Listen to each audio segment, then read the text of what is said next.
Et bonjour à tous, aujourd'hui on se rejoint pour une nouvelle vidéo où on va voir comment contourner une nouvelle fois l'antivirus Windows Defender grâce à l'utilisation de Direct Syscalls.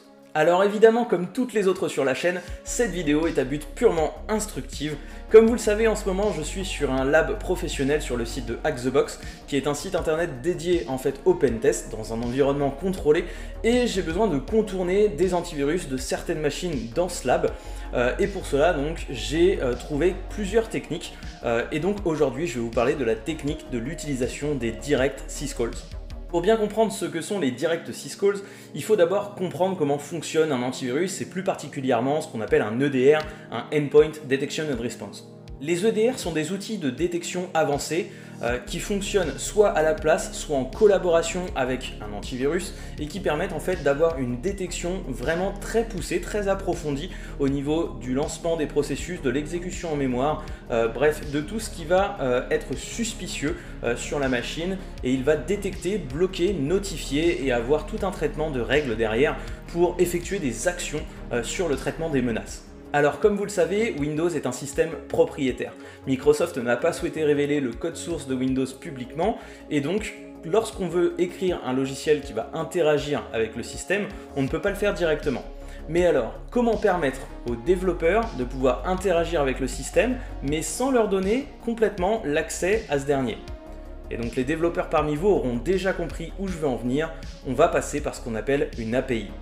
Une API, c'est une surcouche qui va se placer entre votre programme et le système sur lequel vous souhaitez interagir et qui va faire la correspondance entre les deux. Ça permet d'interagir avec le système sans révéler ce qu'il contient réellement. Et côté utilisateur, côté développeur, on a accès uniquement à certaines fonctions dont les noms sont connus publiquement. Et bien sous Windows, c'est exactement pareil. Tous nos logiciels qui sont au format PE, donc portable exécutable, fonctionnent avec des librairies qui englobent des fonctions qui permettent d'interagir avec le système. Et ces fichiers, ce sont des fichiers avec l'extension DLL. Ces fichiers DLL permettent d'avoir des fonctions avancées dans nos logiciels, mais certaines peuvent également permettre d'interagir avec le système. Et c'est le cas par exemple de la DLL kernel32, user32, ntdll. Et donc c'est dans ces DLL systèmes qu'on peut retrouver des fonctions utilisables publiquement qui permettent par exemple de créer un thread, créer un processus, récupérer un processus parmi la liste des processus courants, écrire dans les données en mémoire d'un processus, mettre en fonction, mettre en stand-by un processus. Bref, toutes ces fonctions sont accessibles publiquement via les DLL systèmes. Et donc vous l'aurez compris, c'est une sacrée mine d'or pour les développeurs de logiciels malveillants, puisque ces librairies et leurs fonctions nous permettent d'interagir très facilement avec le système pour écrire dans la mémoire d'un processus et par exemple injecter un shellcode dans la mémoire d'un processus pour exécuter une charge malveillante. Et donc comme d'habitude dans le monde de l'évasion d'antivirus, c'est le jeu du chat et de la souris. Puisqu'il est facile d'utiliser des fonctions d'une DLL pour générer un shellcode et l'injecter en mémoire, eh bien les éditeurs d'antivirus vont surveiller les appels à ces fonctions de ces librairies pour savoir quel processus, quelle charge, quel payload va générer en fait de tels appels et le bloquer avant qu'il puisse injecter quelque chose en mémoire. Les fonctions qui sont définies dans ces fichiers DLL nous permettent de faire des appels système, ce qu'on appelle des syscalls. Et donc ces fichiers DLL, les fonctions qu'ils contiennent sont très surveillées par les antivirus. Mais que se passe-t-il si on fait le même appel système que notre fichier DLL, mais sans passer par lui? C'est ce qu'on appelle un Direct Syscall. Et ça nous permet de contourner la surveillance de l'antivirus, puisqu'on ne va pas passer par ces fichiers DLL qui sont surveillés, on va faire notre appel directement. Pour la vidéo d'aujourd'hui, donc, on aura ma machine avec Kali en WSL2 et une machine virtuelle sous Windows 10 avec un antivirus Windows Defender à jour avec la protection activée sans exclusion, on le vérifiera tout à l'heure. On va donc dans un premier temps générer un Meterpreter Metasploit avec MSF Venom sous la forme d'un shellcode, et ensuite on va utiliser un script C# avec une fonction XOR pour obfusquer notre payload, et enfin on utilisera un deuxième script C# qui nous permettra de faire des appels système directs, donc des Direct Syscalls, grâce à la librairie dinvoke, et ça nous permettra d'injecter dans un processus en mémoire notre shellcode pour l'exécuter et récupérer notre Meterpreter dans la console Metasploit. Et donc tout de suite la pratique, on va générer avec MSF Venom un payload, donc pour Windows en 64 bits. On va utiliser un Meterpreter en reverse TCP. Le lhost, ce sera comme d'habitude notre instance Peertube, donc Peertube .lestutos-de-processus.fr. Le port, ce sera le port 8080. Et enfin, on va le générer sous la forme d'un script C#. Ici, on attend donc quelques secondes que le shellcode soit généré. Et je vais pouvoir créer mon script C# pour xorer mon fichier pour l'obfusquer. Une fois que mon shellcode est généré, je peux ouvrir Visual Studio Code. Je vais ouvrir un nouveau dossier. Je vais me déplacer dans mon répertoire AV Bypass et je vais créer un nouveau dossier Xor Coder.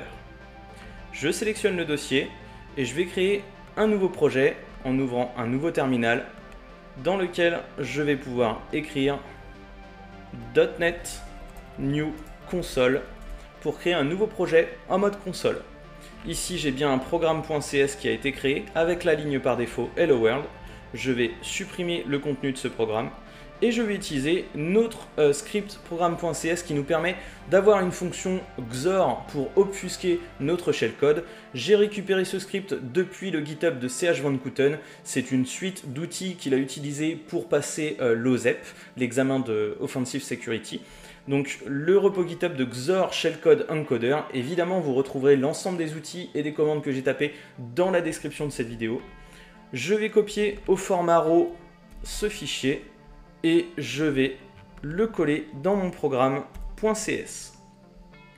Ici, je vais copier-coller le contenu de ma variable buff, de mon shellcode qui n'est pas encore xoré, qui n'est pas encore obfusqué. Je le copie complètement.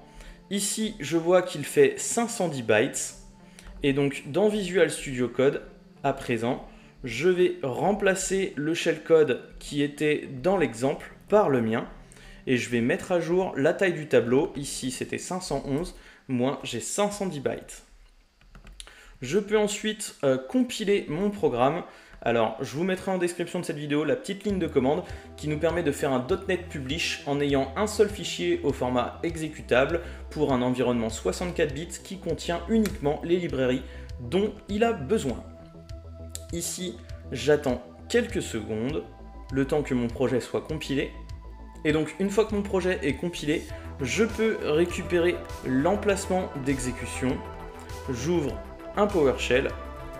Je fais un CD dans mon répertoire. Ici, j'ai bien un xorcoder.exe qui existe. Et donc, si je l'exécute, ça me génère un shellcode qui, cette fois-ci, est obfusqué grâce au byte 0xfa qui se trouve juste ici. Il faudra évidemment mettre en place cette fonction pour dexorer notre payload dans notre second script d'exécution.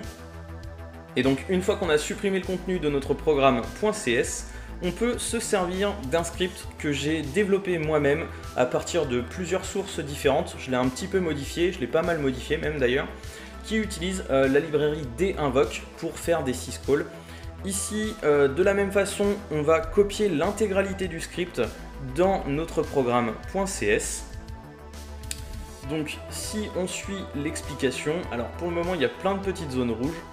Ici, on va faire l'équivalent d'un MT-process, mais complètement indépendamment des DLL du système. Donc, on va créer en fait un objet process. On va récupérer la liste des processus. Ici, je me suis servi du processus Runtime Broker, qui est présent sur toutes les versions de Windows 10. Je vais récupérer son identifiant de process. Et ensuite, ici, je vais m'allouer de la mémoire dans ce processus.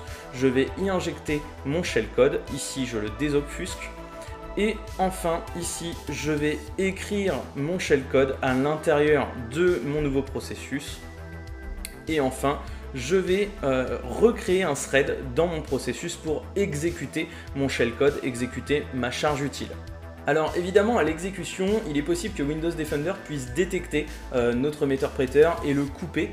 C'est pourquoi en fait ici j'ai fait une boucle while true. En fait, il existe plusieurs instances du processus Runtime Broker. Donc je vais récupérer chacune de ces instances et je vais injecter mon shellcode dans chacune des instances de ce processus. Donc on va récupérer plusieurs méterpreters. Et sur les 8-10 méterpreters qu'on va récupérer, il y en aura 2-3 qui vont pouvoir fonctionner entièrement. Et donc ici, de la même manière, on a un shellcode d'exemple. On va pouvoir le remplacer avec le shellcode généré par notre script Xorcoder. Donc ici, je copie le shellcode Xorcoder et je le colle dans mon nouveau script d'injection direct syscall et j'enregistre. J'ai encore plein de dépendances qui sont incorrectes et c'est tout à fait normal puisqu'en fait j'ai besoin de la librairie dinvoke pour pouvoir utiliser ces fonctions. C'est l'équivalent en fait de la DLL system qui a été complètement réécrite par des personnes indépendantes. Si vous développez en C#, vous pouvez utiliser la librairie dinvoke et si vous êtes plutôt C++, vous pouvez utiliser la librairie syswhisper. Ici, il nous suffit de télécharger la dernière release, donc on va télécharger le code source en .zip. Ici, il se trouve déjà dans mon répertoire direct syscall. Je vais tout de suite l'extraire dans mon répertoire courant. Je vais prendre le répertoire dinvoke qui se trouve juste ici et je vais le mettre à la racine de mon répertoire pour pouvoir utiliser les fonctions de la librairie dinvoke. Ici, on voit qu'à l'intérieur, j'ai plusieurs fonctions avec un projet C#. Si je vais juste ici, je vois que mon code est juste ici avec donc tous les scripts d'injection. Je vais les ouvrir un par un pour qu'ils puissent être instanciés. Et donc après quelques secondes, l'ensemble des fonctions ont bien été indexées. J'ai uniquement quelques erreurs de dépréciation. Donc à partir de là, je peux générer mon projet de la même façon que j'ai généré tout à l'heure notre répertoire Xorcoder. Donc avec un .NET Publish. Évidemment, la commande sera en description de cette vidéo. Et donc ici, de la même façon, je peux me déplacer dans le répertoire de compilation pour récupérer mon binaire qui a été généré avec notre Visual Studio Code. Je vais donc tout de suite me connecter à l'instance PeerTube et lancer une console Metasploit pour lancer un listener en écoute sur le port 8080 en attente d'un Meterpreter en version x64 Meterpreter Reverse TCP pour recevoir la connexion de mon payload. Donc use multi-handler, set payload Windows x64 Meterpreter Reverse TCP, c'est ce qu'on a précisé lors de la création de notre shellcode. Set lhost, je vais spécifier 000, comme ça je vais écouter sur toutes les interfaces.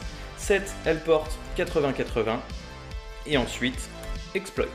Ici, je suis en écoute sur donc mon port 8080. Je peux donc ensuite copier mon direct syscall.exe sur ma machine virtuelle de test. Ici, je vais vérifier le nom de ma machine, elle s'appelle AV Bypass.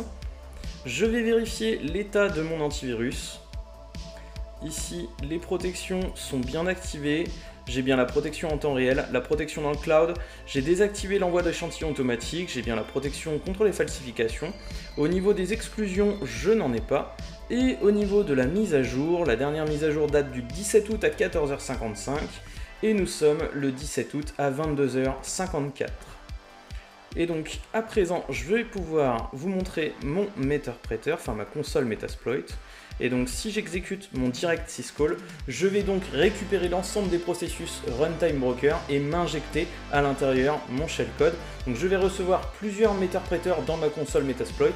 Certains vont être détectés par Windows Defender et bloqués, mais certains vont continuer de s'exécuter en mémoire et donc je vais pouvoir les utiliser. Ici on voit que j'ai des sending stage, alors je vais devoir flouter mon écran évidemment pour ne pas dévoiler mon adresse IP publique. Je vais pour cela faire un background et je vais faire un clear tout de suite. Si je vous montre les sessions qui sont en cours, là je vois que j'en ai 4. Je peux faire un sessions-i2 pour récupérer ma session numéro 2. Je peux faire un get-uid. Je suis donc connecté à ma machine en tant que admin. Si je fais un sysinfo, je suis bien connecté sur la machine AV Bypass qui est une machine sous Windows 10. Ici mon Meterpreter 2 s'est bloqué, a été killé par Windows Defender, mais j'en ai encore du coup 3 autres que je peux utiliser. Bref, voilà, on a réussi à contourner la protection de Windows Defender. Alors certaines options du listener sont détectées évidemment par Defender en mémoire. Ce que je peux faire pour être moins détectable, c'est désactiver dans les options avancées dans mon listener le chargement automatique de la librairie de l'extension STD API pour cela, je vais faire un set autoload std_api false. Et dans ce cas-là, la librairie std_api ne sera pas chargée directement. Ça peut permettre de contourner certaines exécutions de shell dans le méterpréteur, et ce sera moins détecté du coup par l'antivirus comme une attaque. Donc du coup vous pourrez aller un petit peu plus loin dans les commandes que vous effectuez à distance. Bref, ici j'ai réussi donc à avoir un méterpréteur fonctionnel à distance sur ma machine pour contourner l'antivirus Windows Defender grâce à l'utilisation de Direct Syscalls. Donc on n'est pas passé par les librairies DLL de Windows. On a directement émis nos appels système nous-mêmes pour pouvoir interagir avec le système et déclencher en mémoire un shellcode méterpréteur, un shellcode Metasploit pour récupérer donc une connexion reverse TCP dans notre console Metasploit. J'espère que cette vidéo vous aura plu, n'hésitez pas à me laisser un commentaire pour me dire ce que vous en avez pensé, si vous connaissez également d'autres techniques de bypass d'antivirus. En attendant, moi je vous dis à très vite pour de nouvelles vidéos et d'ici là, portez-vous bien.